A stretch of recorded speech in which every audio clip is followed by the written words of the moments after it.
ఎమ్మెల్యేలు మంత్రులు ఏవైతే అబద్ధాలు చెప్తూ ఉన్నారో అవే అబద్ధాలని గవర్నర్ గారితో ఈరోజు చెప్పించారు. అసలు గత 2 బడ్జెట్లో కూడా అబద్ధాలు చెప్పించడమే కాకుండా ఇప్పుడు 3వ బడ్జెట్లో కూడా అదే అబద్ధాలని బల్లి వేయించారు. నిజం చెప్పాలంటే గవర్నర్ గారు కూడా బాధపడుతూ ఉండుంటారు, నాతో ఇలాంటి అబద్ధాలు చదివిస్తున్నారే అనేసి.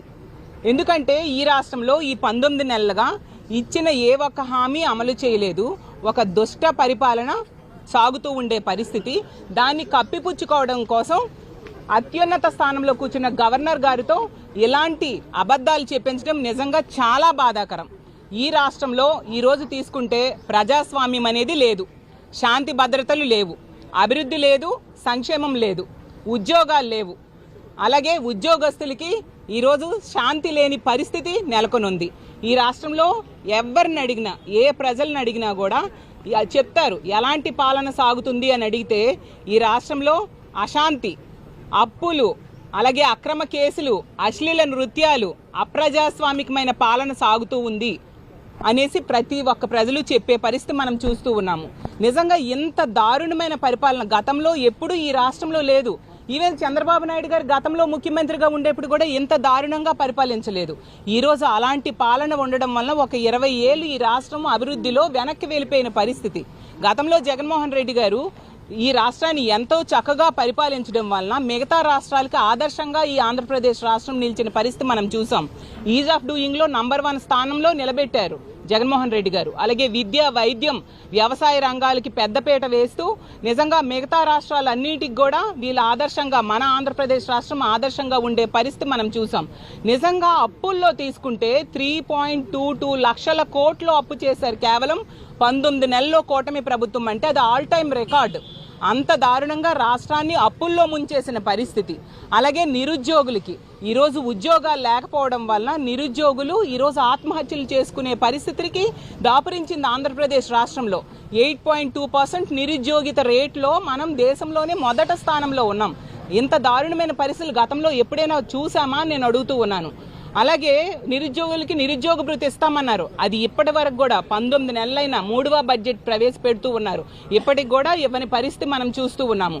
అలాగే రైతులకి పెట్టుబడి సాయం లేదు, గిట్టుబాటు ధర లేదు. దానివల్ల రైతులు ఈరోజు ఆత్మహత్యలు చేసుకుంటూ ఉండే పరిస్థితి మనం చూస్తూ ఉన్నాము. అలాగే మహిళల్ని ఎంత నిట్టనిలువుగా మోసం చేశారంటే ఎన్నో హామీలు ఇచ్చారు, ఏ ఒక్క హామీ కూడా అమలు చేయలేదు సరికదా. మహిళలకి రక్షణ ఇవ్వకుండా ఉండే పరిస్థితి మనం చూస్తూ ఉన్నాము. ఎంత దారుణంగా వాళ్ళ ఎమ్మెల్యేలు, వాళ్ళ నాయకులే మహిళల్ని వంచిస్తూ ఉంటే వీళ్ళు చోద్యం చూస్తూ మహిళలకి కాపాడని పరిస్థితి మనం చూస్తూ ఉన్నాము. అలాగే మహిళల సాధికారత ఈరోజు నిట్టనిలువుగా ఘోరమైన పరిస్థితిలో సాధికారత కోల్పోయిన పరిస్థితి ఈ రాష్ట్రంలో మహిళలు ఉన్నారు. అలాగే మహిళల పరపతి కూడా తగ్గిపోయిన పరిస్థితి మనం చూసాము. అలాగే డ్వాక్రా సంఘాలకి ఈరోజు బ్యాంకులు లోన్లు ఇవ్వని పరిస్థితి మనం చూసాం.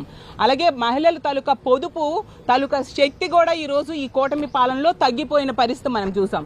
గతంలో జగనన్న మహిళల కోసం చేయూత, ఆసరా, ఈబీసీ నేస్తం ఇలాంటి ఎన్నో పథకాలు పెట్టి పెద్ద పెద్ద కంపెనీలతో టైఅప్ చేసి వాళ్ళ ఆర్థిక స్వావలంబన కోసం ఎంతగానో కృషి చేస్తే ఈరోజు అవేవీ లేకపోవడం వలన, వాళ్ళని ఆదుకోకపోవడం వలన డ్వాక్రా సంఘాల దుస్థితి ఈరోజు ఎలా ఉంది. అలాగే తీసుకుంటే విద్యార్థులు ఈరోజు 6 లక్షల మంది విద్యార్థులు ప్రభుత్వ పాఠశాల నుంచి బయటకు వచ్చేశారు. అంటే విద్యా ప్రమాణాలు సరిగ్గా లేకపోవడం వలన ప్రభుత్వ పాఠశాలలో జాయిన్ అవ్వట్లేదు. ఎంత దారుణం. అలాగే ఫీజు రియంబర్స్మెంట్ బకాయిలు పెండింగ్లో పెట్టేయడం వలన ఈరోజు పేద విద్యార్థుల తాలూకా ఉన్నత విద్య ఎంత ఘోరంగా ఉందో మనం అర్థం చేసుకోవచ్చు. ఈరోజు కాలేజెస్లో విద్యార్థుల్ని సర్టిఫికేట్స్ ఇవ్వట్లేదు, ఫీజులు కట్టలేకపోవడం వల్ల, ప్రభుత్వం ఫీజు రియంబర్స్మెంట్ నిధులు కేటాయించకపోవడం వల్ల. అలాగే తీసుకుంటే వీళ్ళు కేంద్రంతో ఎలియన్స్లో ఉన్నారు, వీళ్ళు ప్రత్యేక హోదా అడగొచ్చు, వీళ్ళ మీద డిపెండ్ అయ్యి ఉన్న కేంద్ర ప్రభుత్వం ఉంది, కానీ వీళ్ళు అడగట్లేదు, వాళ్ళతో కాంప్రమైజ్ అయిపోయి ఉండే పరిస్థితి మనం చూస్తూ ఉన్నాం. అలాగే పోలవరం ఎత్తును కూడా తగ్గించేసిన పరిస్థితి మనం చూస్తూ ఉన్నాం. ఇలా కేంద్రం నుంచి రావాల్సిన ఎటువంటి నిధులు కూడా రాబెట్టకుండా వీళ్ళు చోద్యం చూస్తూ వీళ్ళ స్వలాభం కోసం మాత్రమే వీళ్ళు పనిచేస్తూ ఉండే పరిస్థితి. ఈ రాష్ట్రంలో ఉన్న ప్రభుత్వ భూముల్ని అప్పనంగా తన బినామీలకి దోచిపెడుతూ ఉండే పరిస్థితి, అది కారు చౌకగా దోచిపెడుతూ ఉండే పరిస్థితి రాష్ట్రమంతా చూస్తూ ఉన్నాము. ఆ గీతం భూముల విషయంలో 5,000 కోట్ల రూపాయల విలువైన భూములనేమో తన కుటుంబ సభ్యుడైన భరత్ గారికి రెగ్యులరైజ్ చేయడానికి ప్రభుత్వమే సహకరిస్తూ ఉండే పరిస్థితి మనం చూసాము. అసలు విద్య నేర్చుకోవాల్సిన సంక్షేమ హాస్టల్స్లో ఈరోజు అశ్లీల నృత్యాలు ఆడిస్తూ వాళ్ళకి తప్పుదోవ పట్టిస్తూ విద్యార్థుల భవిష్యత్తుని నాశనం చేస్తూ ఉంటే ఈ ప్రభుత్వం చోద్యం చూస్తూ ఉండే పరిస్థితి మనం చూస్తూ ఉన్నాం. మరి ఎందుకు ఈ సమస్యలన్నిటి మీద కూడా గవర్నర్ గారితో మాట్లాడించలేదు ఈ ప్రభుత్వం అని నేను అడుగుతూ ఉన్నాను. ఇవన్నీ వదిలేసి ప్రజలు మభ్య పెడుతూ వీళ్ళు ఈ 19 నెలలుగా ముఖ్యమంత్రి గారు అవ్వచ్చు, డిప్యూటీ సీఎం గారు అవ్వచ్చు, లోకేష్ గారు అవ్వచ్చు, మిగతా మంత్రులు, ఎమ్మెల్యేలు ఏవైతే అబద్ధాలు చెప్పారో 19 నెలలుగా ప్రజలు మభ్యపెడుతూ ఉన్నారో అవే అబద్ధాలని అత్యున్నత స్థానంలో ఉన్న గవర్నర్ గారితో ఈ రోజు చెప్పిస్తూ ఉండే దురదృష్టకరమైన పరిస్థితులు ఈ రాష్ట్రంలో నెలకొని ఉన్నాయి. దీన్ని మేము తీవ్రంగా ఖండిస్తూ ఉన్నాము.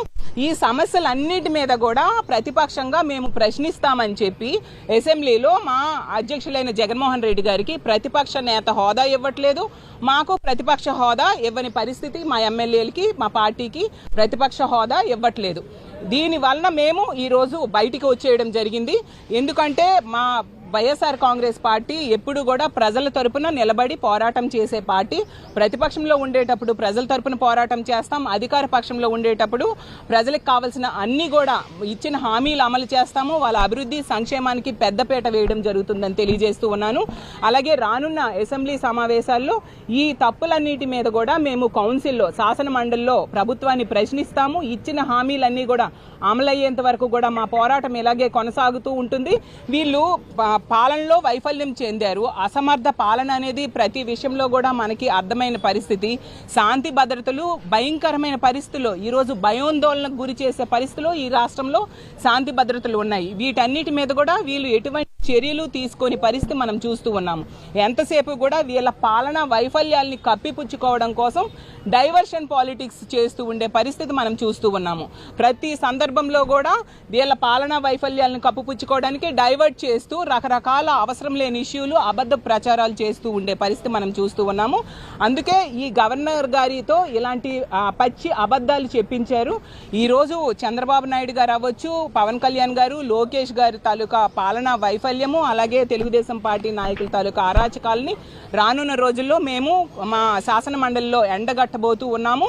అలాగే గవర్నర్ గారి దృష్టిలో కూడా అతనితో వీళ్ళు చెప్పిన అబద్ధాలు కూడా మేము తెలియజేయబోతూ ఉన్నాము. ఈ గవర్నర్ గారి ప్రసంగాన్ని కూడా మార్చాల్సిందిగా మేము కోరబోతూ ఉన్నాము. రానున్న రోజుల్లో ప్రజల తరపున ఈ నెల రోజులు శాసన మండలి సమావేశాల్లో మేము ప్రశ్నించబోతున్నామని తెలియజేస్తూ ఉన్నాం. Thank you.